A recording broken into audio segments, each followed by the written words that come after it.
Slater Crusaders, America's the greatest country in the world. Glad you're here. Hope you had a good weekend. Hope you were able to disconnect a little bit, refreshed, ready to go.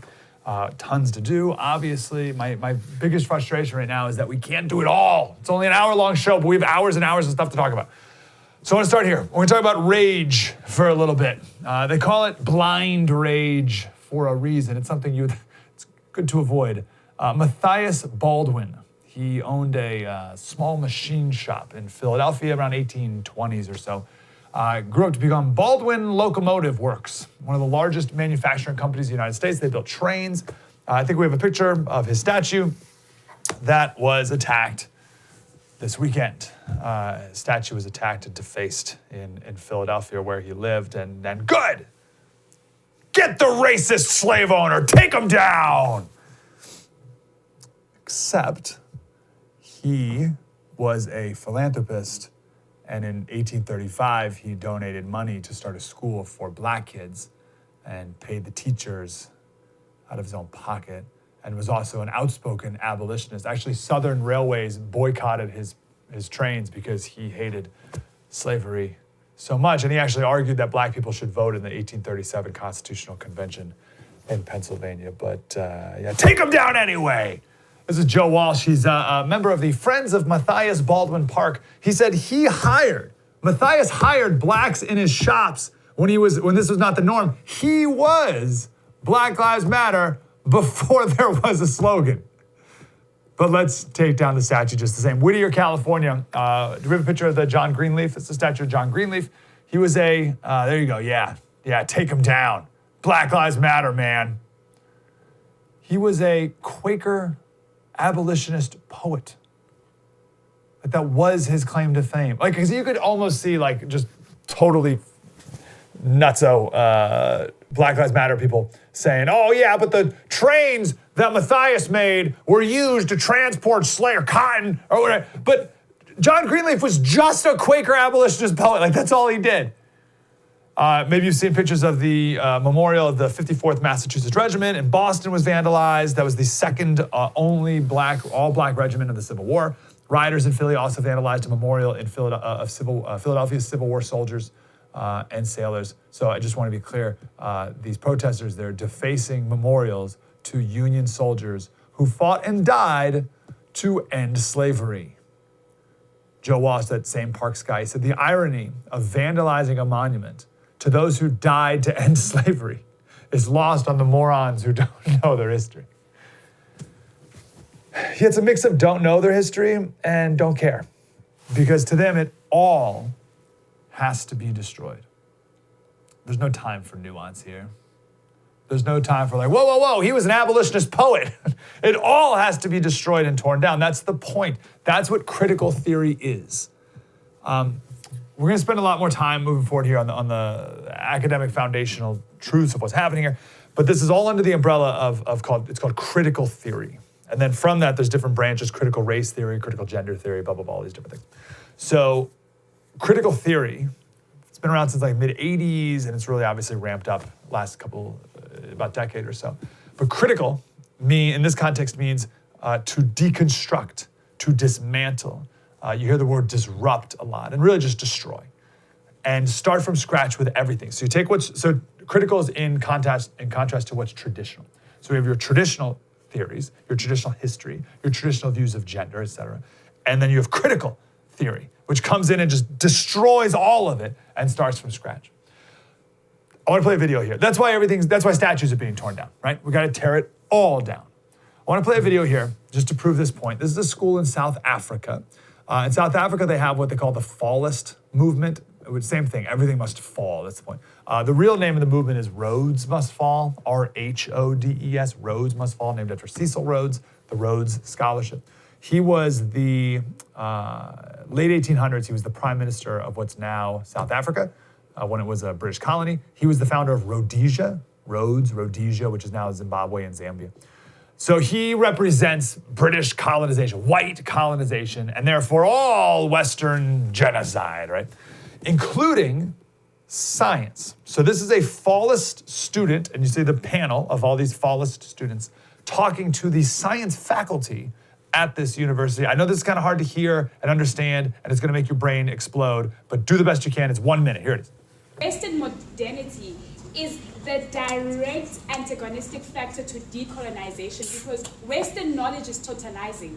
It is saying that it was Newton and only Newton who knew or saw an apple falling, and then out of nowhere decided that gravity existed and created an equation, and that is it. For the whether people knew Newton or not, or whether whatever happens in Western Africa, Northern Africa, the thing is, the only way to explain gravity is through Newton, who sat under a tree and saw an apple fall. So Western modernity is the problem that decolonization directly deals with, to say that we are going to decolonize by having knowledge that is produced by us, that speaks to us, and that is able to accommodate knowledge from our perspective. So if you're saying that you disagree with her approach, it means that you are vested in the Western and Eurocentric way of understanding, which means you yourself still need to go back internally, decolonize your mind, come back and say, how can I re-look at what I've been studying all these years? Because Western knowledge is very pathetic, to say the least. I, from a decolonized perspective, believe we can do more as knowledge producers, as people who are given the ability to reason or whatever is that people say we do when we think or rationalize. So decolonizing the science would mean doing away with it entirely and starting all over again to deal with how we respond to the environment and how we understand it. Thank you. There you go. I know that was a lot, right? And it's like, what are you talking about, lady? But it came to the end, right? We need to do away with it entirely. So Newton invented gravity. So he came up with Newton's law of universal gravitation, and he was white. So he was racist. And therefore, it's all racist. So we need to abolish, decolonize your mind, abolish it all, start over. Did you hear that line? She said, have knowledge that's produced by us, right? Part of race theory, or critical theory, or race theory in particular, is you're only a member of your group. There's no such thing as an individual. There's no such thing as Isaac Newton. There's only white racists. And knowledge produced by us. Who's us? Black people. Knowledge produced by black people. That's it. That speaks to us. Only black people, black scientists, black knowledge can speak to us, which is absurd. So racist to think such a thing. And that's able to accommodate knowledge from our perspective, whatever that nonsense even means. So, like, we're going to do a segment on this one of these days, because I've made a list here. I got like 8 of these things. That's something, what you just heard there is something that you would think a Klan member would say. You would think a Klan member would say, hey, black person, you can't claim Isaac Newton. You can't benefit from his work. That's a white man's discovery. You, black people, you need to come up with your own science. Don't take our science, white science, you need black science, right? You'd think it'd be a Klan member who would say such a ridiculous thing. But it's not, it was that girl. You'd think it'd be Klan members who would say, hey, black people on college campuses, you need your own space. You need a blacks-only space, right? With your own water fountains. Stay segregated from the rest of the campus, right? But it's not Klan members who are saying that. It's Black Lives Matter people who are pushed for that stuff now. Same thing with dismantling science, right? It's not a white person saying that. It's black activists saying that we need to start over, do away with it entirely. Do away with what? Science? Do away with science entirely? Listen, it started in colleges with getting rid of all the classics, right? We'll talk about that a little later in the show. But now it moved into the sciences as well. Do away with the sciences entirely. So anyway, I don't want to go deeper. I share that only to prove the point that this is a movement that is out to destroy everything. Every statue, every book, every story, every structure, every system, capitalism, Christianity, the family, even science itself. That's the point of it. Critical theory, that is the point of it. Start from scratch with everything. And the first way that they get you to join their cult and to join in on their effort is to shame you. Talked a bit about this on Thursday last week. They need to shame you. They need to make you feel guilty for your sins. And then, of course, there's nothing you can do to atone for your sins. I want to prove that point here real quick before we move on. This is a New York Times editorial. Guys, do we have the headline? I forget what the headline is. So this guy wrote this editorial about Blackout Tuesday. Remember that was like last Tuesday or maybe the Tuesday before. And this guy wrote a book, he's writing a book, but his publishing company took the day off, right? They took Tuesday off, Blackout Tuesday, to reflect and think about the long-term actions that we need to take to address the systemic racism, the blah, blah, blah, blah, blah, right? So they took Tuesday off, and he was upset. This black author was upset that they took Tuesday off because now he couldn't have that meeting about publishing his book. So white people, you need to take the day off and think about what you've done. And also, how dare you take the day off and think about what, right? So we've heard this thing last week, especially that white people need to reach out to black people they know and ask how they can help, right? So reach out and let black people know that you're there and you care and you're listening. Also, white people need to stop reaching out to black people and asking how they can help. So you must reach out and ask how you can help. And also, stop asking how you can help because it's putting an emotional burden on your black friends. And it's an emotional burden that just can't handle it right now. So you must reach out and also stop reaching out. So that's what this guy's article is about. I love this. This is amazing. He says, but brazen as ever, white people who have my phone number are finding a way to drain my time and energy. Some are friends, others old coworkers and acquaintances, blah, blah, blah. Every few days I receive a bunch of texts like this one from last week. Are you ready to, are you prepared for the racism that you're about to experience in this text message that this guy received from one of his white friends? Brace yourselves. Hi, friend. I just want to reach out and let you know I love you and so deeply appreciate you in my life and your stories in the world. And I'm so sorry. This country is deeply broken and sick and racist. I'm sorry. I think I'm tired. Meanwhile, I'm sleeping in my snuggie of white privilege. I love you, and I'm here to fight and be useful in any way I can be. Heart emoji. Wow, that was hard for me to read. The gall of that white person, of that friend, to send that text message and say I love you and I appreciate you in my life. That is, wow, that's tough. That must be really hard for him. It gets better. Almost every message ends with 7 oppressive words. You ready for the oppressive words? Don't feel like you need to respond. Not only are these people using me as a waste bin for guilt and shame, but they're also instructing me on how to feel, silencing me in the process. It's an unusually honest admission of power imbalance. That goes back to Marx, right? Everything is power. Everything's oppressor, oppressed. Everything's a power battle. Even this guy and his friends. This guy and his friends, he's talking about his friends who texted him, and he's like, oh, there's a power imbalance happening here. What a sick person. This texter is informing me that I don't have to respond. Gee, thanks. This implies that whether or not I do respond, the transaction is complete because the message has been conveyed, and the texter can sleep more soundly in a snuggie of white privilege. All right, I got one last thing here. So the point is, it's never enough. You can't win, right? No matter what you do, you can't win. That's a common theme in a cult. This part's insufferable. When you text me and tell me you're just thinking of me, because this fear is momentarily evident to you after seeing the atrocities on CNN, you create work for me. You invite me to coddle you and respond to you and tell you that it's not your fault and that you're special. This attacks my dignity. That dehumanizes me. When you tell me I don't have to respond, you rob me of the last shred of agency I have in this unwanted exchange by giving me permission to do what I already would have done, okay? This person needs a lot of help. This person needs like real mental help.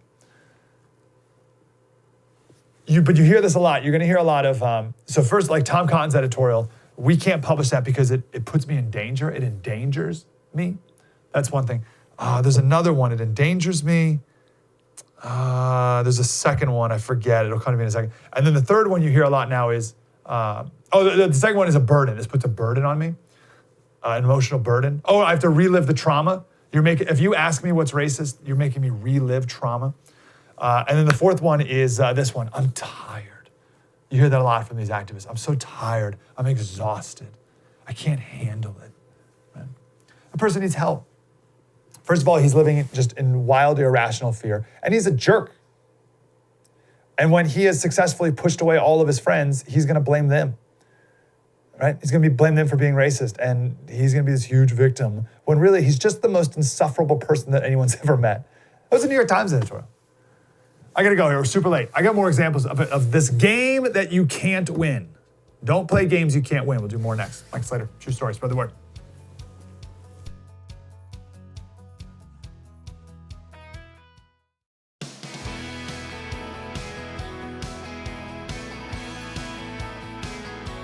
Hey, Slaters, welcome back. I just got a ton more to say about this topic here. This line has haunted me since we talked about it, I think, on last Tuesday or something like that.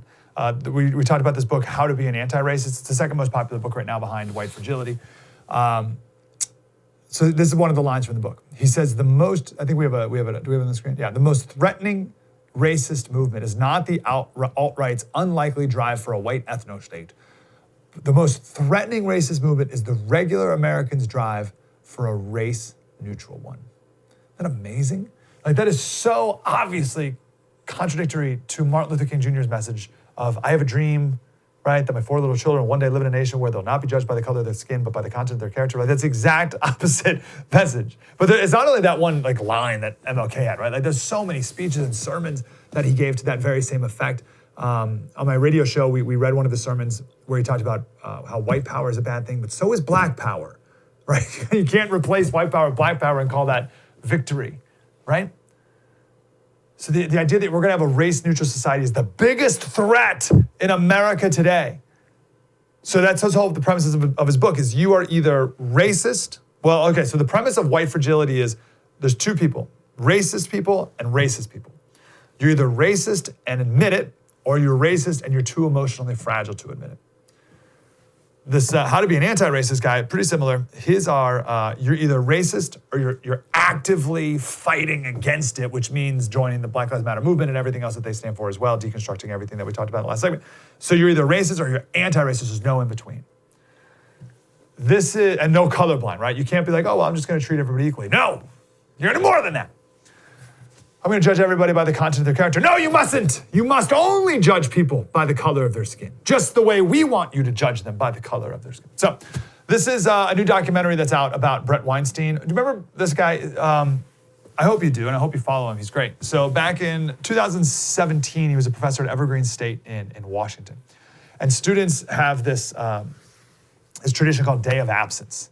So for, I don't know how long they've been doing it, but a day of absence was when all the minority students and faculty would stay away from the campus to highlight their contribution to the community or whatever. But that one year, 2017, they decided to flip it. And instead of minority kids leaving campus, they were going to force white people off of campus. You see the difference there? And Weinstein, white guy, he's like, no, I'm not gonna, I'm definitely not gonna do that. You're not going to force me to leave campus because I'm white. He sent this email to a student. He said, there's a difference between a group deciding to voluntarily absent themselves from a shared space in order to highlight their vital and unappreciated roles, and a group encouraging other groups to go away. That second is a show of force and an act of oppression in and of itself. So that's what he wrote to campus, to the students. And everyone totally flipped out on him, just screaming the worst stuff you could possibly imagine. It's like, this was one of the like insane scenes. If you've seen videos of Evergreen State, just go, well, you watch the documentary actually. And just kids are screaming out, just like crazy, crazy stuff. So this is part of the documentary. The beginning of this clip, he's talking about going to a meeting. And when someone says there's white supremacy on campus, whenever he or another faculty member would say, what was it? Like, what happened? And not in like a mean way, just like, oh, I want to be able to evaluate and potentially join you in denouncing this, but you what is it? Tell me what happened. Here's what happened. And this faculty member said that she said to ask students who are suffering from white supremacy to tell us about the instances of white supremacy is itself racism. And she said, we must stop asking them because we are inflicting harm on them, asking for evidence. And the phrase she used, she said, to ask for evidence of racism is racism with a capital R. And as she said, racism with a capital R, she leaned forward in her seat and she looked directly at me. And I had been leaning back in my chair. There was no opportunity to ask questions in these meetings. I sat up in my chair and I said, "Are you talking to me?" And she said, "Yes." And I looked around the room and nobody said a word. Amazing. I can't even ask for examples. Right? Heaven forbid someone gives you an example of white supremacy in America or something that happened to them, and they share an example and you say, "Oh, well, it's not that big of a deal, is it?" Or maybe you interpreted that wrong, or maybe you were assuming the worst of that moment or of that person, right? So if some old white lady tells you, "Hey, I like your hair," is she being racist? Or just maybe a bit awkward? Or is she trying to be nice? She's just genuinely like a nice person? Or are you enslaved, right? You just reject this idea that everyone is racist. You have to forget that. Reject the idea that you're racist, okay? Because that's what you're being told. You're the racist or anti-racist. And you're like, "Oh, I don't want to join you guys. Oh, you must be racist." No, reject that. Unless you are, right? If you are racist, like if you think black people by birth are inherently inferior to people who have a different melanin skin tone, right? And if you think people are inherently worse because of different skin colors, right? And therefore that relates to their intellectual and emotional capacity and that makes them less than a human, then yes, you should admit you're racist. And that's horrible, and I will set you straight. I'll be the first to do that. But unless you really believe that, you're not racist. And don't let anyone tell you you are, because they're just trying to manipulate you. So here's the rest of that clip. I think it explains itself here. I contact the provost and I said, you heard that she accused me of racism. And he said, "Well, she's right, isn't she?" And I said, "What are you talking about?" And he said, "Well, we're all guilty, aren't we?" And I said, "No, Ken, what are you talking about? No, that's not accurate. Ignorance, maybe, we're all gonna have some ignorance about other people's experience. No doubt I have ignorance about what it's like to be black or a woman or gay or any of these things, but racism? No, it's not true that it's universal." It was like somebody had said the oddest thing to him, like, "You're really arguing that we're not all guilty of racism?" Amazing. There's a scene in this documentary where you have hundreds of students in this cafeteria. It's a mob, and they're screaming at the president up front. And one of the things they're screaming is, "Put your hands down, put your hands down." And the president of the college, he says, "Oh, I'm doing the best I can, I'm sorry." And he puts his hands down like this. And you look at that, you're like, what? What is going on? The mob won't let him move his arms around? So I texted Brett Weinstein. This was my fangirl moment from last week. I texted Brett Weinstein. He wrote back. Do we have it? I actually don't have it in front of me. I said, why? I said, why are they telling students why are they telling the president to put his hands out? And he said, it's a demonstration of their power. It's all about power. Right, they can make the president stand like this when he talks. Power. And it's a bit of humiliation as well, which was a lot of the Cultural Revolution back in China as well. It was humiliation too, which is all part of shame, right? It's all connected. You are free to join their cult, but you must agree to see everything as racist all the time, no matter what. You have to view the system as oppressed versus oppressor, and you pick which one you are. And there's currency in both, right? If you're oppressed, then you can be a victim and shout from the rooftops all the terrible things that have happened to you. Like the guy we talked about in the last segment, who the terrible thing that happened to him is his white friends are texting him, telling him, "I love you, and you're really important to me in my life. And is there anything I can do to help you? Please let me know." That's the horrible thing that's happened to him, and he's a victim because of that. My favorite example from last week, actually, of all of them, is all these people at Bon Appetit magazine who are claiming they're oppressed while working at Bon Appetit magazine. Okay, you work for Bon Appetit magazine. And you're like, oh, I'm so oppressed. I'm Bon Appetit magazine, right? So there's currency in being the victim, obviously, but there's also currency in being the oppressed. Being the oppressor. Because you can put your hands behind your back and lay on the ground on your stomach in the middle of the street and apologize and atone, repent for your sins to humanity on behalf of your race. Either way, you get points in the cult. As opposed to seeing each other as human beings, as fellow human beings, as people with way more in common than all this just toxic nonsense that's being spewed and put into the hearts and souls of all of us and our kids especially. Right now, this already, right, what this week has been is already right now in nearly every K through 12 school. Right? This, what the last 2 weeks have been, if we let it, could be the next 20 years of what will be.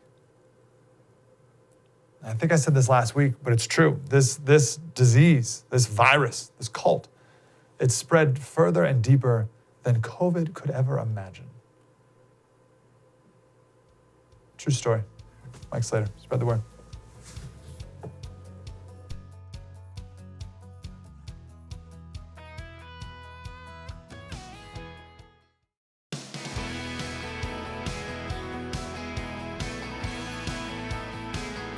Hey, Slater Crusaders, I want to start off this segment with this quote from James Baldwin. He said, "You think your pain and your heartbreak are unprecedented in the history of the world, but then you read. It was books that taught me that the things that tormented me most were the very things that connected me with all the people who were alive or who had ever been alive." I want to back up and we'll come back to that quote here. So our special this Friday, it's about abolishing the police, right? I believe it's true that the police have an outsized role in our society and in communities, but that's because they're filling a void that's been left by families. Remember that clip we played a couple weeks ago of the LA riots in '92? And there was some guy like, "Hey man, these looters out here stealing the stuff. If I did that back in the day, my mama would be beating the stuffings out of me." And I played that clip because that's a really funny expression. My mama would have beaten the stuffings out of me. But it's true. Parents prevented a ton of this deviant, bad, criminal behavior or whatever. And then if something bad did happen, parents were there to punish even more than the police might have. But that doesn't exist anymore. And so something has to fill that void. And it's got to be done by force through the state. And there's going to be a lot of mistakes, or worse. I'd argue that there are 3 fail-safes that have been removed. It's not that they're not working anymore. They've been removed. The first is God, then community and culture, and then the third is family. And police are the last fail-safe. So the question is, who removed the first 3? Who removed the first 3 fail-safes of a society? God, culture, community, and family. I distinctly remember growing up, I'd wake up before school, and my mom and dad were at the dinner table eating breakfast, and they were reading the paper, and I would go over and I'd grab a section that they already finished. It was usually the opinion section. And I'd go over to the bar counter, and I'd eat breakfast, and I'd read that part of the paper. And then no one in my family would consume the news until like the next morning, right? Like maybe the nightly news, I guess maybe. And we'd kind of dip back in and see what happened with the next morning paper.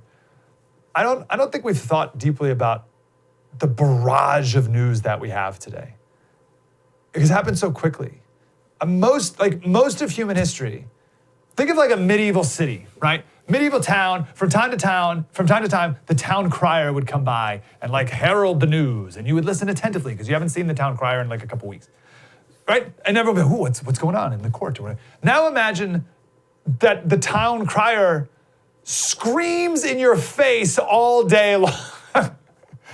And then you're like, all right. So you go back home to get some peace, and he like taps on your window and just screams through the window. And then you're sleeping, and you finally get some peace, and he just buzz, buzz, buzz, buzz, buzz, buzz, buzz, buzz, buzz, buzz. And just all night long, he's just, hey, here's the latest. And then as soon as you wake up, the first thing he's like jumps on top of you, like, yeah, you gotta know the latest terrible thing that just happened over there. Like, if this happened from a real life person, you would punch him in the face within the first day. But we set ourselves up for this nonstop. We've been doing this for years. There's no peace. How could there be? You're constantly downloading high speed, all the drama and pain and anxiety of the country and the world nonstop all the time.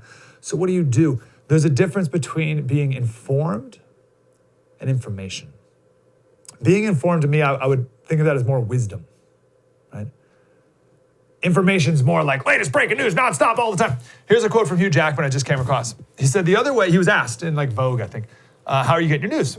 And he said, well, I highly recommend this. Me and my son, we're going through the whole Ken Burns catalog. We finished the whole Civil War, and now we're about to finish the Vietnam. Now that's the way you should understand events in humanity, with this sort of 30,000-foot view that he has.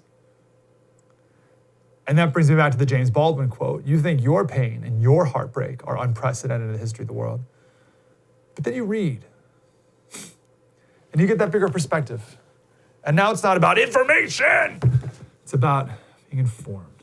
It's about big picture wisdom. You are the gatekeepers of you and also of your home. You're in charge of this when it comes to your kids. Help your kids now lay the foundation of how to look at things that are going on. There's no need for your kids to be constantly bombarded with all this. No need to fill your home with anxiety and fear of every breaking news report all the time.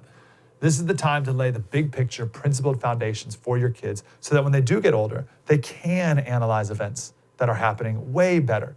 This is a major problem I have with college in general. College used to be a time to escape the world, totally distance yourself from the world, and read the classics, the great works, completely distanced from the events of the day, right?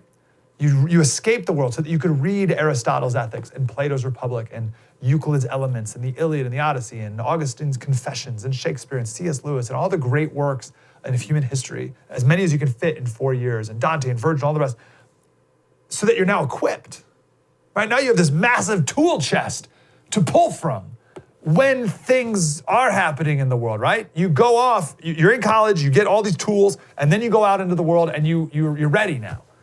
But right now, and myself included, I feel like I'm going into a broken world with like a stick, right?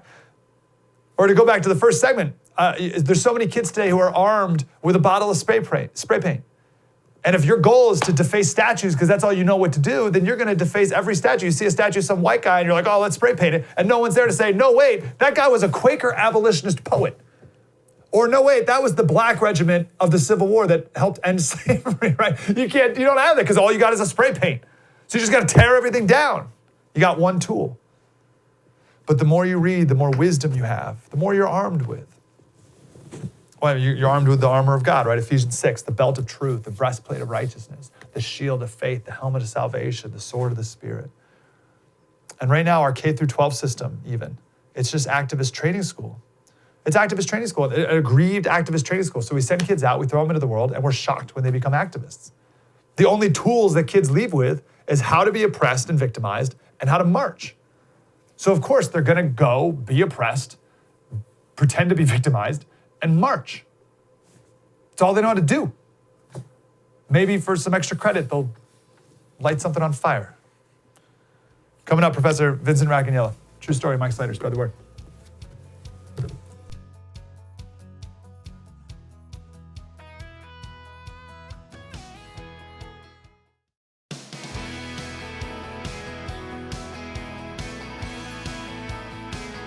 Hey, Slater Crusaders, super grateful as always for our next guest, our favorite guest on the Mike Slater Show. And that's Professor Vincent Racaniello, professor of Columbia University of Virology and host of the podcast This Week in Virology. Professor, how are you, sir?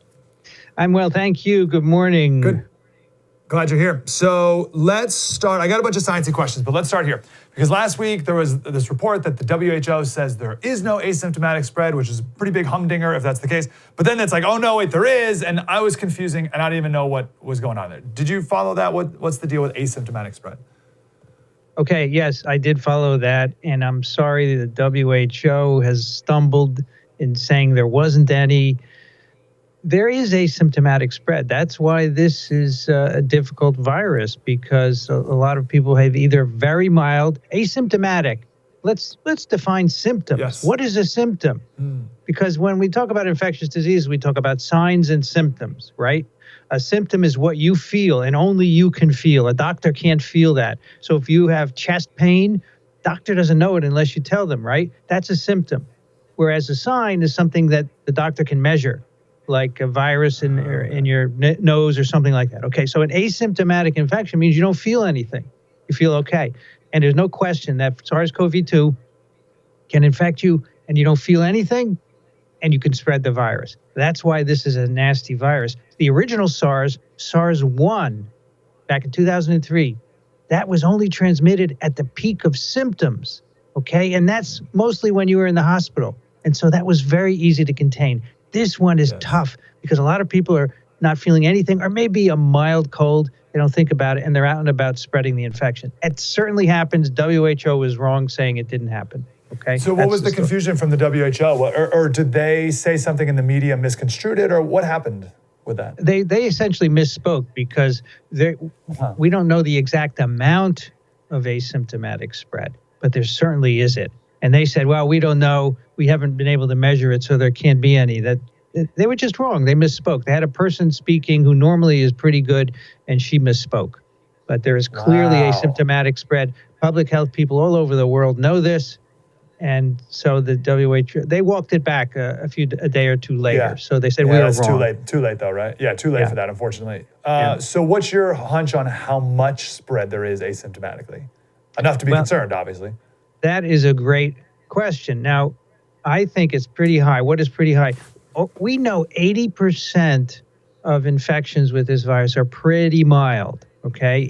80%. It's only 20% where you end up in the hospital. Still a big number. So that 80%, all those people can either be asymptomatic or mildly symptomatic, sniffle, sore throat. And so all of them could be spreading. So it could be as much as 80% of transmission. But I think it may be a little bit less, but we don't know. We haven't been able to do those studies. But that's the problem with this virus. That's why it transmits so well, because of that number. Can you give me a little timeline here? I know we've been doing this for 5 months now, right? And I feel like I've forgotten, or things have been so misconstrued over time. What's the timeline from you get it, so that you breathe the virus in, or whatever, you touch your eyes or whatever, and you have the virus? So what's the timeline from that point forward generally? Okay, so you get the virus, you can start to show symptoms at about a day to 2 weeks. It takes anywhere from a day to 2 weeks. How could there be such a range there? Isn't that wild? Is that a normal thing in the virus world to have that much of a range? Yes, you can always have big ranges. This is what we call the incubation period, before you feel symptoms, right? And so that can range from a day to 2 weeks. And during that period, you can be shedding virus. And that's why this is a tough one to deal with, right? Is it a long incubation period? Okay, so how long of a period, how many days within that incubation can you shed enough of a virus to get somebody else sick? Is it only like the 3 days before you show symptoms, or the 2 days before, or could it be that whole 2 weeks? It could be the whole 2 weeks, starting at day one, when you might show those first symptoms, all the way up to 2 weeks. And then at that point, you've got symptoms. If they're mild, you're not going to go in a hospital, so you could continue to spread the virus probably for another week or two, right? And then you stop. But if you're sick, really sick, and you go to the hospital, you could shed longer, but that's not less of an issue, because in a hospital, they can contain the infection. So we're not worried about those in terms of transmission. When you're showing symptoms, are you shedding more virus than if you're not showing symptoms? I think that's a reasonable assumption. Yes, as things get more severe, more severe, nasal discharge, cough, you're probably shedding more virus, yes. Okay. So I read an article in the Times, New York Times, about they were doing DNA testing. And they did some work on blood, like type A blood. Have you followed anything about blood type and how that may affect things? Yes, so there seems to be an association with type A blood and disease severity, right? Now, the problem is that this is an observation. We say, okay, these people with type A blood are getting different kind of disease than people with other kinds of blood. Same thing with vitamin D. Looks like people with high vitamin D are getting mild disease, right? That's what we call an observation. It doesn't mean anything at its face value. It suggests that it could mean something, but you have to do a carefully controlled study to figure it out. Otherwise, you could be wrong, right? Now, the blood study is interesting because if we understood what was going on there, maybe we could use that information to help people. But obviously, you can't change your blood type, so it's of little value at this time, right? But in the long run, when we figure out why A blood makes a difference, then we may be able to use that. So that I would say, don't worry too much about it at this point, right? Yeah, could it be something maybe down the road where it's like, if you're a different blood type, or if you're type A, you should quarantine more than someone with a different blood type? Could that be a thing, maybe? It's possible, but I'm thinking more of if they're missing something, you could give it to them to, alter the disease course. I mean, I think quarantine at this point, anybody who's sick needs to be quarantined. And if you're old and in the really severe disease category, you should quarantine yourself until you can get a vaccine. Unfortunately, I think that's what we're going to have to do. So I know you're not a DNA gene expert, but you must be to some point. So this is from the article. A second locus, so I'm curious what a locus is, on chromosome 3 shows an even stronger link to COVID-19, but that spot is home to 6 genes, and it's not yet possible to say which of them influence the course of COVID-19. What's a locus, and what is that about? All right, so we have chromosomes, right? And on the chromosomes are genes that code for all the proteins we have that help build us and make us work, right? And so the blood group genes are in a locus. A locus just means it's a part of the chromosome, and there are a bunch of genes in there. There's more than one. If there was just one gene that they met, they would say a gene. But a locus is a bunch of genes. So there's the blood group locus, and disease severity seems to go with that. But there's also a nearby region that could be involved. They can't narrow it down yet because they don't have enough patient information. So they're saying it could be the blood group, or it could be this neighboring locus as well, which has multiple genes in it. So basically, we're not sure, and we need to do a lot more work with more patients before we can sort it out. It's amazing that we can even know that much, but still so much more to know, right? We know a great deal. It's really amazing, but you're right. There's still much more to learn. Absolutely. Yeah. So this is a different article. And I don't know why this matters. That's why I'm asking you. It says as viruses go, SARS-CoV-2 is big. Its genome's more than twice the size of that of the average flu virus and 1/2 larger than Ebola's. First, is that true? And second, does it matter at all that it's big, or is that just a trivia fact? It's true. It is. These viruses have, for viruses with an RNA genome, okay, viruses can have RNA or DNA.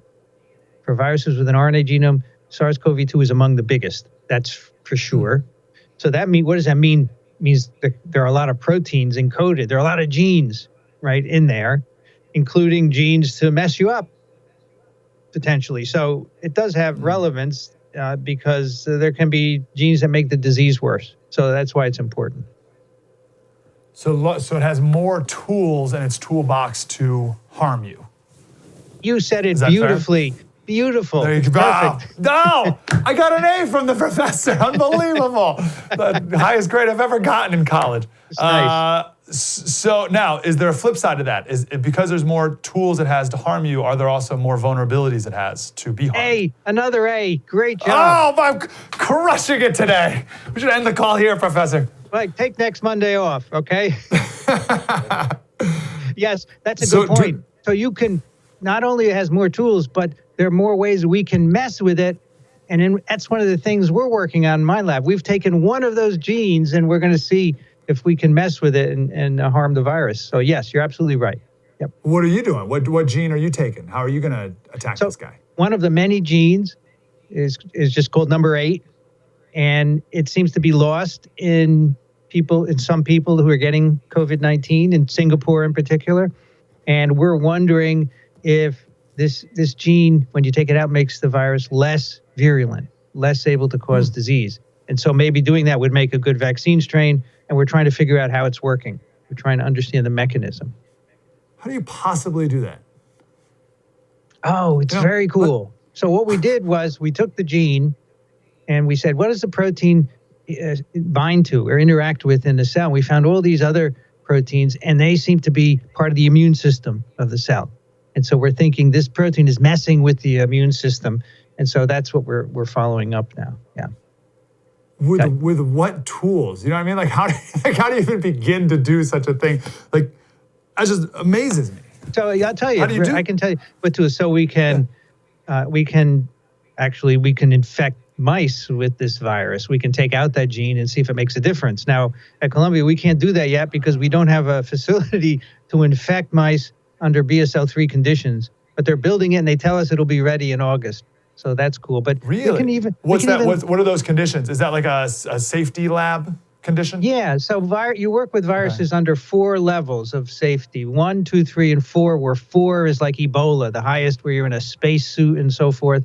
3 is just below, where you wear a suit with a respirator, but you're not connected to oxygen. Okay, it's a little less contained. So 3 is a lot easier, but most places don't even have a 3, and so we don't have one for animals, and that has to be built. Well, that's a big deal, right? Yeah. I imagine, to do that. How many of those are in America? There are probably hundreds of 3, but only a dozen 4s. 4s are really expensive. It's basically a self-contained building within another building. So in case there's an earthquake, it doesn't get damaged. It's really cool. Wow. Okay, so you're gonna have a 3 lab. That's a big deal. Well, it's not just me; it's the whole university. So I have to share it. But I'm nice. I share. I'm okay. Okay, so you think if you can isolate this gene, take it out of what? Or no, you want to come up with a medicine or a vaccine or something that would eliminate it in future strains? Help me explain So that's that. one way to do it. So we could take it out of the virus and then infect mice with that and say, maybe it doesn't cause disease anymore. And that could be a vaccine candidate. But as you said, we could say, if this gene is so important for causing disease, can we make drugs that inhibit it? And the cool thing is, all these coronas seem to have this gene. So this drug would inhibit all coronaviruses, and that would be great for a future outbreak. Professor Racaniello saves the world? Professor, you could save millions and millions of lives. You'd be like Maurice Hilleman. Oh, he was great. Maurice is amazing. So could you be, Professor? That'd be amazing. All right, Professor, we got to go. I got like a minute and a half. Do you have a last parting thought? Something you've been thinking about? You want to get out there? All right. So notice cases have been going up in certain regions of the world, in the U.S. Right? People are not being careful. Please wear face masks. It really works. In Japan, that's basically what they did, and they limited spread. Okay. So even if you're young, go out. If you want to go to a park, it's fine. Wear a face mask. I do all the time. I just went to the post office. I wore a face mask. So did everyone else. I think it's really important. That'll cut down the spread. I don't want to shut down again. So please wear your face mask. That's my thought this week. Why do I see in California in particular, I think it's cases, and it goes up and down. It goes down on weekends. Do you know what that is? Is that just a reporting error? That's reporting. Yeah, they don't report on the weekends, so the case numbers go down. Then Monday you get a big spike. That's all it is. Yeah. That is so stupid. Yeah. How can you and your colleagues be doing such brilliant, amazing things, and we can't even track on weekends, and we can't rolling average for that? That's ridiculous. All right, Professor, you're wonderful. I appreciate your help. I can't wait for you to rid the world of SARS-CoV-2. The podcast is This Week in Virology. Everyone, please check it out. Professor, appreciate you, sir. You're welcome. Take care. Talk again. You as well. True story. Mike Slater. Be back tomorrow. Spread the word.